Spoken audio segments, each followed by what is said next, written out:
depressão é um transtorno mental, ou seja, é uma doença. Não é natural uma pessoa ficar deprimida, ficar triste, sem energia, não conseguir fazer suas coisas. Portanto, ela é uma doença. Em que momento ela aparece? Ela aparece em momento em que existe algum desencadeante.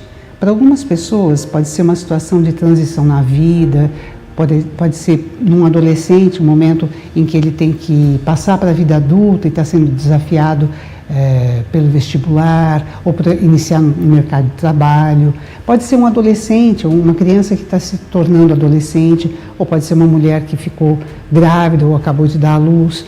Pode ser uma pessoa que está vivendo uma situação de perda e ela não consegue ter recursos para lidar com isso.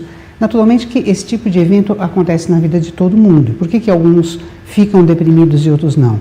Porque alguns têm a vulnerabilidade. E isso se supõe, e existem estudos mostrando que a pessoa herda uma vulnerabilidade. Ela tem uma maior dificuldade de se adaptar ao estresse. Então, em situações de estresse ou de transição, de momentos de mudança na vida, ela pode desencadear um episódio depressivo. O tratamento da depressão exige primeiro que a pessoa se conscientize de que ela tem a depressão e de que precisa o tratamento para que ela volte a ter uma qualidade de vida.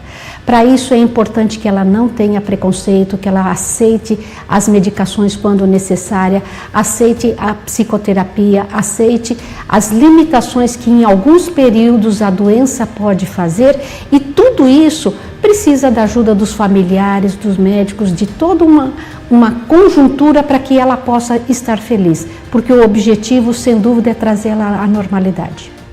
A depressão ela se compõe de vários sintomas. A gente se vale de uma série de critérios para poder identificar que uma pessoa tem depressão, né?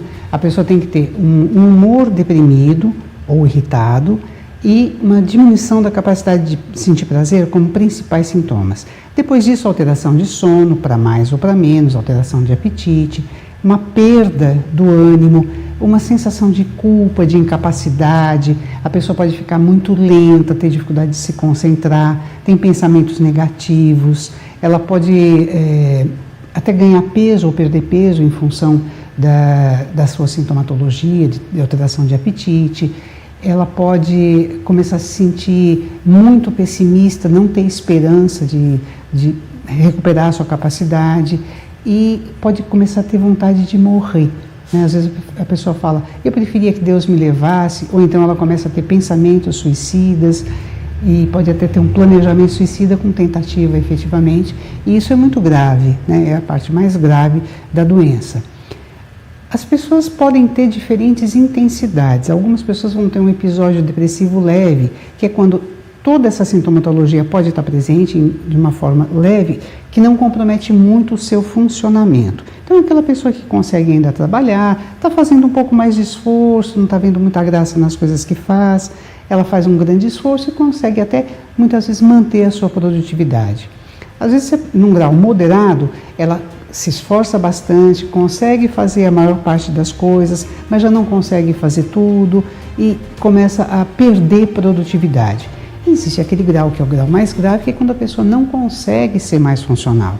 Uma dona de casa que não consegue estar fazendo os afazeres em casa, um profissional que não consegue mais trabalhar, e ele está faltando, passa o dia deitado e profundamente isolado, não tem mais vida social. Então, pode se apresentar em graus diferentes. Às vezes pode começar num grau leve e, se não tratado, evoluir para as formas mais graves. Então, minha filha ficou internada 58 dias num hospital psiquiátrico, depois da terceira tentativa de suicídio com medicação. Em 2016, depois que começaram as aulas. Então, foi bem no comecinho do ano mesmo, por volta de fevereiro, março, assim. Ela começou, em janeiro ainda dormia muito, mas como ela sempre foi muito sonolenta, então mais preguiçosa, essa coisa, então eu fui relevando e achando que era normal, porque estava de férias, não estava viajando. Aí, de repente, veio a mudança com o início do ano letivo, né? Algumas atitudes que não tinha, passou a ter, foi uma mudança muito drástica e chegou a ficar internada por coma alcoólico. E aí ali você começa a perceber que tem alguma coisa de errado acontecendo, né? O quadro foi se agravando, né? Porque foi se afastando das pessoas, dos amigos, já não conseguia mais fazer as atividades que ela sempre fez, que era ir ao colégio regularmente, fazer os trabalhos, praticar esporte. Ela já era uma outra pessoa. A depressão é um quadro tão sério e tão real quanto é, por exemplo, uma anemia que também tira a energia, ou quanto um diabetes que compromete seriamente a saúde, ou se a pessoa tivesse quebrado a perna, ela não poderia. Não adianta você falar para a pessoa, tenha força de vontade e vá andar, se a pessoa está com a perna quebrada. A pessoa que está deprimida, ela não tem energia, falta combustível para ela. Portanto, é fundamental você esclarecer, porque o estigma, se não tratado, e a pessoa, assim, o estigma existe tanto na sociedade, como existe também do doente em relação a si mesmo. Às vezes faz parte e alimenta a sintomatologia. A pessoa se sente culpada por estar dando trabalho, por estar precisando de ajuda, porque ela se acredita uma inútil, né? É lógico que num momento de crise a pessoa pode sim não estar em condição de realizar o seu potencial, não tem condição de trabalhar ou de fazer outras coisas, mas não significa que ela é incapaz, ela está incapaz, né? Uma das primeiras coisas para você trabalhar com estigma é fazer a diferença entre o ser e o estar. Minha filha, ela não me deu trabalho nenhum enquanto criança. E hoje eu vejo ela totalmente dependente de mim, como se fosse uma criança de 6 anos, de 4 anos. Então, houve aqui uma regressão muito grande no aprendizado, no desenvolvimento, né? E tudo isso é importante a gente saber lidar. Saber que não está fazendo aquilo de propósito para te atingir, né? Eles se sentem perseguidos, eles têm uma autoestima baixíssima, né? Não vê mais graça em nada, não tem mais energia para fazer nada. Então a gente tem que aprender a lidar com isso também. A pessoa com depressão tem vários sintomas, entre eles o fundamental é a autoestima que fica lá embaixo, no subsolo, porque a pessoa se sente a última dos seres, com menos valia, se sente com culpa, se sente inferior, se sente feia, se sente que ela não ajuda em nada, que ela só atrapalha. Tudo isso faz parte do quadro depressivo. Muitas vezes a pessoa com depressão pensa que é só o remédio. Outros falam, não, o remédio, a terapia é só a terapia, mas na verdade é uma infinidade de recursos que a gente tem como complementação do tratamento para o depressivo.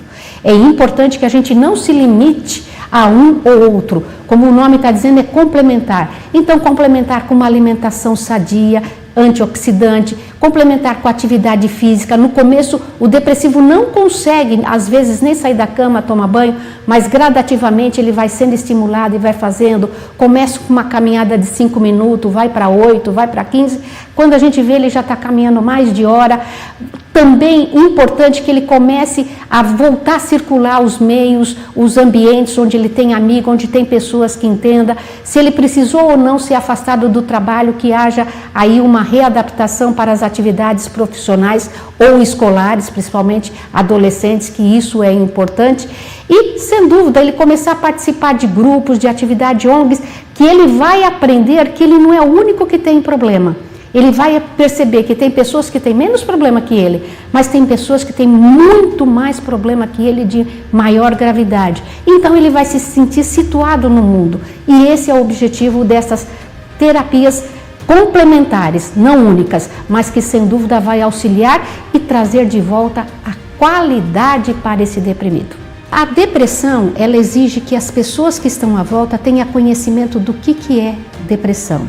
E nós temos uma infinidade de materiais hoje na internet, na imprensa em si, escrita, mas a gente precisa ver qualidade de informação.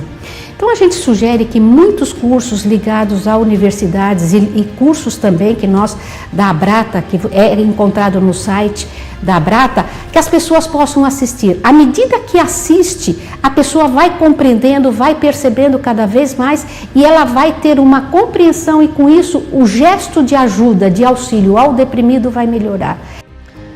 Lá no hospital a gente já tinha ouvido falar da Abrata, mas ainda não conhecia o trabalho deles. E eu me encantei, eu posso dizer que assim, eles me ajudam muito de como lidar com ela. de como a gente tem que realmente aceitar e saber que você não está sozinha, não é só você, né?